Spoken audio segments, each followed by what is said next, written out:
Bienvenue dans Énergie, le podcast qui met de la lumière sur l'énergie. Je suis Sérène, entrepreneuse en Corse, passionnée d'énergie et de stratégie. Ici, on parle de photovoltaïque, de rentabilité, d'optimisation, mais surtout de compréhension.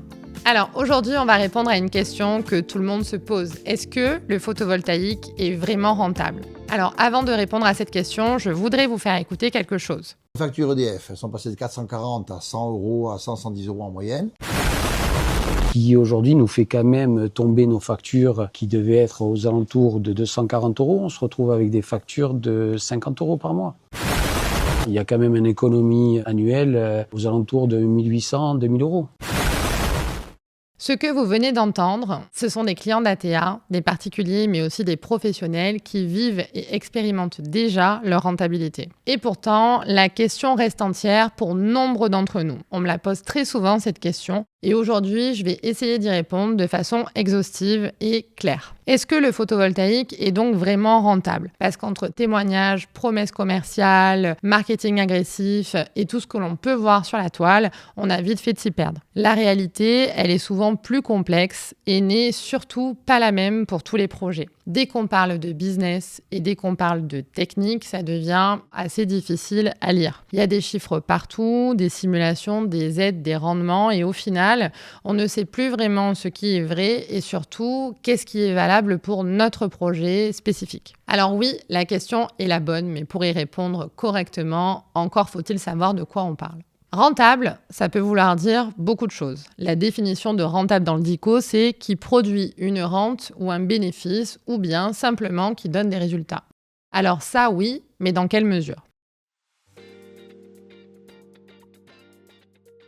Pour comprendre si c'est vraiment rentable, il faut déjà comprendre très simplement comment est-ce que ça fonctionne, le photovoltaïque. Le point de départ de cette merveilleuse technologie, c'est le soleil. Et c'est surtout la lumière qu'il dégage. La lumière, aussi appelée photon, d'où le terme panneau photovoltaïque. Grâce aux panneaux, qui sont des capteurs, ces photons sont transformés en électrons. Je ne vais pas vous faire un cours de physique, en tout cas pas aujourd'hui, mais disons que ces électrons sont simplement des particules composées de charges électriques et donc de l'électricité. En gros, on capte la lumière pour la transformer en énergie. Cette électricité, elle est produite en courant continu, donc en DC, en 24 volts. Elle est ensuite transformée en courant alternatif, donc en 220, c'est la tension qu'on a de partout, que ce soit chez nous à la maison ou en entreprise ou bien pour les collectivités. Dès qu'on a de la consommation électrique, c'est en 220. Cette énergie produite sur place par vos panneaux peut donc être utilisée directement dans votre installation électrique pour votre propre autoconsommation. Ceci étant dit, il y a plusieurs façons de valoriser l'énergie qui est produite sur place. Soit, comme je viens de le dire, vous la consommez sur votre exploitation ou sur votre maison. Ça, c'est ce qu'on appelle l'autoconsommation et ça fonctionne en instantané. Soit vous la revendez au réseau. Soit les deux, mais dans un ordre bien précis et avec une certaine réflexion de priorité. Chaque kilowattheure que vous produisez et que vous consommez sur place est un kilowattheure que vous n'achetez pas, que vous n'achetez plus. Et donc, une économie directe.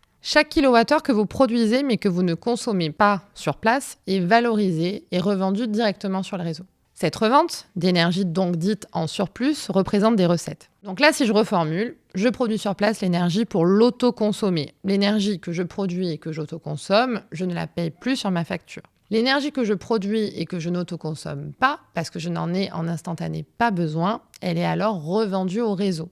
Le réseau public me la rachète, me paye pour ça. L'énergie produite par chaque centrale photovoltaïque, elle est produite à un coût très faible. En moyenne, 4 centimes du kilowattheure contre 20 centimes sur le marché aujourd'hui, soit 5 fois moins cher. Une fois que la centrale est amortie, l'énergie produite, elle devient gratuite. Et une fois que ce système est compris, la rentabilité n'est alors plus une promesse. Elle devient mesurable précisément et surtout elle devient une réalité. Dans le cadre d'un dimensionnement de projet, on va tenir compte de tout ce que je viens d'évoquer, mais également tenir compte des valeurs spécifiques qui sont propres au projet à l'étude. On appelle ça les conditions spécifiques et donc des conditions qui sont variables. Dans le cadre de chaque étude, on va tenir compte de plusieurs valeurs. La localisation du projet, le niveau d'ensoleillement, la nature de la toiture, l'inclinaison des pentes, les conditions tarifaires, à plus forte raison quand elles sont spécifiques comme chez nous en Corse, les aides, les éventuels leviers fiscaux, on va en parler un peu plus tard, mais également les tarifs de revente de cette fameuse énergie en surplus. En croisant ces données et au vu des résultats que je vois tous les jours, le constat il est très simple. Aujourd'hui, si on a une toiture qui est bien exposée et qu'on n'a pas de panneau, on perd de l'argent. On l'a compris, c'est carrément une perte. C'est l'inverse de la rentabilité, donc son contraire. Mais étant donné qu'ici on est plutôt positif, je ne vais pas vous parler de perte. Enfin, pas vraiment. Mais je vais vous parler de ce que vous pouvez réellement créer. Je vais vous parler de ce que vous pouvez créer en énergie, en argent, en projection, en sécurité, en autonomie et surtout en rentabilité. Comme je vous l'avais annoncé dans le premier épisode, on va parler concrètement. Avant la rentabilité, il y a le projet. Et avant le projet, il y a le dimensionnement. Un projet photovoltaïque optimal, on l'a dit, c'est du sur-mesure. Il doit être en corrélation avec vos objectifs, avec votre consommation, votre activité, votre fonctionnement. Prenons un exemple simple. Vous avez une entreprise qui consomme peu, mais avec une très grande toiture. Est-ce qu'on va couvrir toute la surface de toiture disponible ? Ben non. Pourquoi ? Parce que vous auriez un investissement beaucoup trop important qui serait carrément démesuré par rapport à vos besoins. Et surtout, une production qui serait alors mal valorisée. C'est pas ce qu'on veut. Parce que l'énergie que vous consommez pas directement sur place, vous la revendez. Et ce tarif de revente, il est inférieur au tarif auquel vous payez l'électricité, tout simplement. Donc, on l'aura compris, c'est pas comme ça qu'on construit un projet. Un projet photovoltaïque, c'est pas une surface, c'est une stratégie. On travaille dans le sens de l'intérêt fondamental du projet. Et une fois ce cadre posé, là, on peut parler de rentabilité. Maintenant, on sait comment marche la technologie, comment fonctionne une centrale en autoconsommation avec revente de surplus. C'est aussi qu'une toiture bien exposée mais non exploitée nous fait perdre de l'argent. On sait aussi que pour obtenir les meilleurs résultats, il faut avancer sur un projet sur mesure. Alors, quels sont réellement les indicateurs de rentabilité ? Une fois le projet bien construit, ça on l'a vu, vous allez voir aussi que la lecture devient beaucoup plus simple. 3 éléments suffisent. Le premier, c'est la production estimée. Quelle va être, suite au dimensionnement, la production estimée sur une année ? Combien est-ce que la centrale va produire en énergie ? Combien est-ce qu'elle va produire en énergie, mais surtout à quoi ça correspond par rapport à vos besoins énergétiques annuels ? Les économies, en second. Ce que vous ne payez plus sur votre facture grâce à l'autoconsommation. Et comme on a dit tout à l'heure, chaque kilowattheure autoconsommé est un kilowattheure économisé. Et enfin, les recettes. Le surplus d'énergie que vous revendez à un tarif connu et fixé pendant 20 ans. Mais ça, on l'a vu, ça reste secondaire parce que l'énergie est toujours mieux valorisée quand elle est produite et autoconsommée sur place. Au final, vous avez donc 2 leviers. D'une part, les économies et d'autre part, les recettes liées à la revente de surplus. Et chaque année, vous cumulez les deux. La rentabilité, c'est donc exactement ça. Ce que vous économisez et ce que vous générez. Ces 2 postes sont les vecteurs du produit d'exploitation annuel de la centrale. Et qu'en est-il de la vitesse de rentabilité, le temps de retour sur investissement ? Parce que la vraie question n'est pas seulement est-ce que c'est rentable, mais à quelle vitesse ?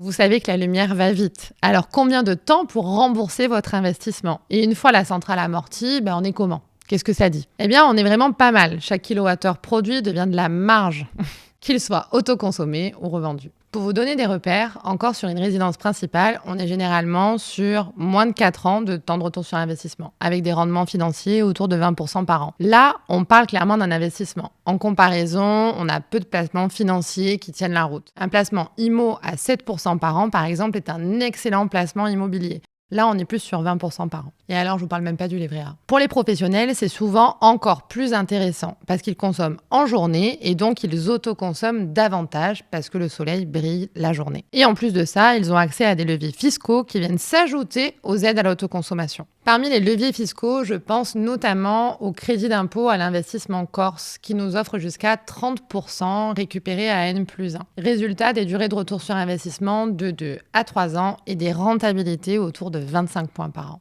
Et pour les professionnels, encore une fois, il y a un point clé. Vous ne mobilisez pas votre trésorerie ou pas pour l'ensemble du projet. Vous passez par un crédit pro. Les mensualités peuvent être inférieures aux recettes que vous réalisez tous les mois. Et là, on est sur un cash flow positif instantanément. Votre centrale s'autofinance et même plus, elle génère du cash. À N+1, donc l'année d'après, vous récupérez le crédit d'impôt, mais également les aides à l'autoconsommation qui sont versées par EDF. Cet argent, vous pouvez l'utiliser de plusieurs façons pour améliorer votre situation selon la stratégie qui est définie. Plus de trésorerie ou alors des mensualités plus faibles en réalisant un remboursement anticipé sur le crédit, par exemple. Dans tous les cas, plus de performance. Vous ne financez pas une charge, vous financez un actif. Allez, je vous donne quelques exemples. pour un pro et pour un particulier. Tout à l'heure, vous avez certainement entendu Jean-Christophe au début de l'épisode. Pour sa maison, nous avons préconisé une centrale de 9 kg. Aide déduite, il a investi moins de 10 000 € TTC. Sa centrale produit 55% de ses besoins énergétiques annuels. Le reste, il le revend. Dès la première année, il a déjà économisé 3 000 €. Il sera rentable en moins de 4 ans. Maintenant, je vais vous parler d'un pro, le Hussard Traiteur, qui a une activité qui est assez énergivore. Chez eux, nous avons installé une centrale de 78 kW crête sur leur hangar, donc aide déduite, il a investi 42 000 €. Sa centrale, elle produit 45% de ses besoins annuels. Il a peu de reventes, il autoconsomme 85% de sa production. Dès la première année, il a économisé 12 000 €, il sera rentable lui aussi en moins de 4 ans, il subira beaucoup moins l'inflation énergétique. Vous l'aurez compris, dans ces deux cas, la logique est la même si les projets et les besoins sont complètement différents. Alors, si on résume, un projet photovoltaïque rentable, ce n'est pas simplement poser des panneaux sur une toiture. C'est un projet bien construit, réfléchi, bien dimensionné, bien piloté, bien valorisé. Ce que vous consommez, vous ne l'achetez pas, vous ne l'achetez plus, vous l'avez produit et vous l'autoconsommez sur place. Ce que vous ne consommez pas et que vous avez quand même produit, vous le valorisez car vous le revendez. Chaque année, vous cumulez les deux. Suite à tout ça, la centrale, elle est amortie et ensuite, c'est 100% de gain. Mais surtout, tout se joue de la façon dont le projet est pensé. Vous l'aurez compris, le photovoltaïque peut être très rentable, mais ça ne l'est pas par défaut. La rentabilité, ça se construit. Et la vraie question pour vous devient, est-ce que votre projet serait rentable ? Et avec tout ce que je viens de vous expliquer, vous savez que oui, mais dans quelle mesure ? Parce que tout ça se calcule sur votre consommation, sur votre toiture, votre fonctionnement. Aujourd'hui, ne pas produire son énergie, c'est un choix. Et vous aurez compris que c'est pas le meilleur. Bienvenue dans Energy. Energy, c'est un podcast réalisé par ATA, votre fournisseur d'énergie photovoltaïque en Corse. Si vous souhaitez optimiser la gestion énergétique de votre entreprise, vous trouverez en description toutes les ressources à télécharger. Merci d'avoir écouté cet épisode. S'il vous a aidé à y voir clair, abonnez-vous à Energy pour ne manquer aucun épisode. C'était Sérène à votre hôte. Moi, je vous donne rendez-vous le mois prochain pour un nouvel épisode. D'ici là, prenez soin de vous. Salut!